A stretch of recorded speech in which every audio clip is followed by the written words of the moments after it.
नमस्कार दोस्तों, मैं एरन न्यूज़ चैनल से अशफाक।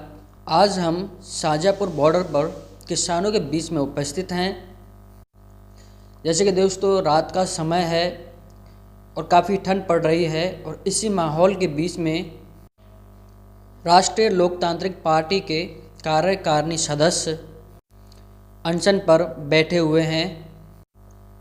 तो आइए यहाँ पर हम बात करते हैं राजेश जी मांड्या जी से, जो कि आरएलपी पार्टी के प्रवक्ता हैं। तो राजेश जी, जैसे कि किसानों का ये अनशन चल रहा है, जो ये योगदान चल रहा है, इसके बारे में आपका क्या कहना है? पहले संसद विधानसभा के अंदर लड़ाई लड़ते थे, विधानसभा से उनको 5 बार निलंबित कर दिया। आज सांसद साहब यहाँ आए तो उन्होंने वो बार बार ये ऐलान भी कर रहे हैं कि अगर मेरे को ज़रूरत पड़ी तो मैं संसद की सदस्यता से भी इस्तीफा दे दूंगा। हम सब लोग यहाँ सारी हमारी राष्ट्रीय लोकतांत्रिक पार्टी की कार्यकारिणी, सारे पदाधिकारी यहाँ पे जमे हुए हैं।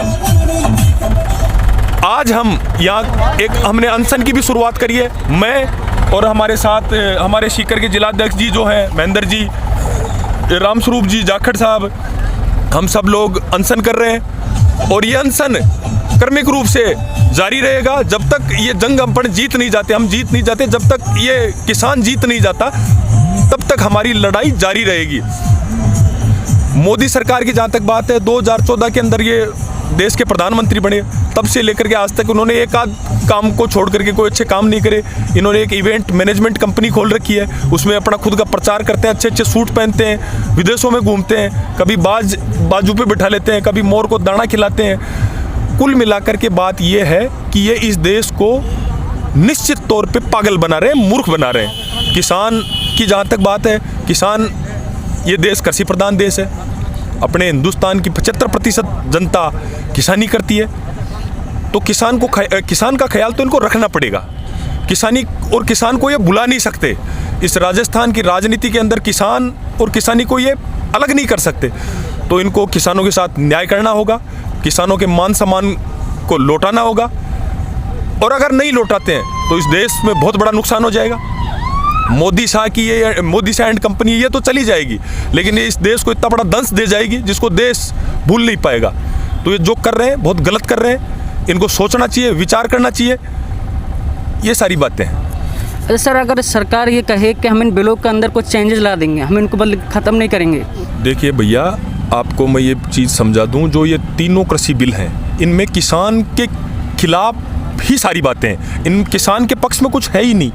तो जितने भी किसान संगठन, जो 35 लोगों का प्रतिनिधिमंडल है, जो इन्होंने जॉइंट फ्रंट बना रखा है, उन सब लोगों की मांग यही है कि इन तीनों बिलों को निरस्त किया जाए।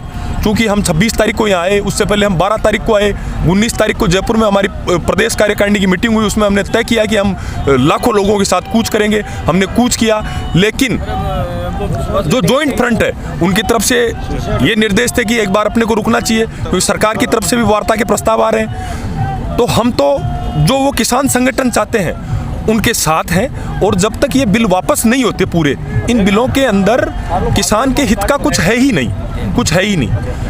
बार बार कह रहे हैं MSP दे देंगे, लेकिन कानून में नहीं लिखेंगे। ये कौन सी बात है भैया? आप खुद समझदार हो, और आप जैसे जो मीडिया के चैनल हैं, फ्रंट फुट पे जो मीडिया के लोग हैं, वो तो कवर कर नहीं रहे।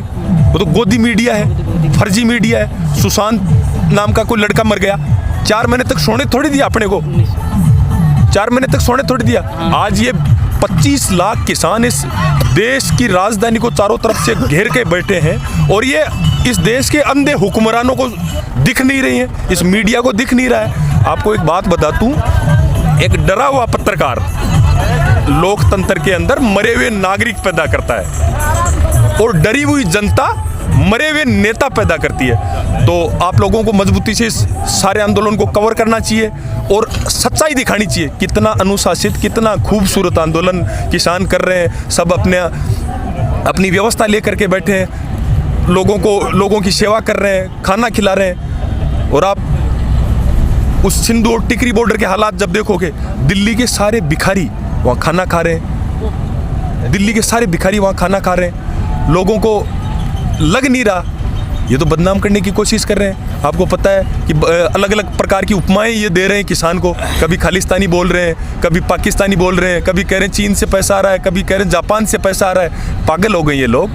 इसको तोड़ने मरोड़ने के अलावा इनको कुछ आता नहीं है। इनका 2014 से लेकर के अब तक का सिर्फ और सिर्फ सिंगल एजेंडा है, चुनाव और जीत।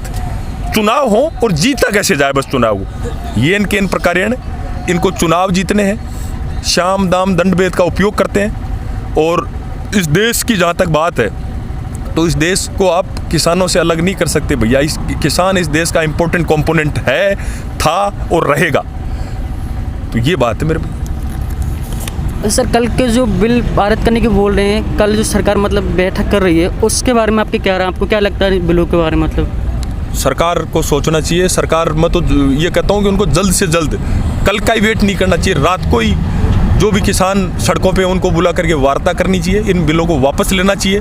हालांकि इस अंधी गूंगी बहरी सरकार से उम्मीदें कम हैं, लेकिन फिर भी अपन तो डटे हुए हैं, अपन वापस थोड़ी जाएंगे अब। और हमारे इन किसानों के साथ साथ हमारी राष्ट्रीय लोकतांत्रिक पार्टी और हमारे संयोजक हनुमान बेनीवाल और पूरी टीम, राजस्थान का किसान और जवान भी अब उनकी मदद करने के लिए आ गया है। तो उनको सोचना चाहिए, विचार करना चाहिए, जल्द से जल्द इन काले कानूनों को वापस लेना चाहिए।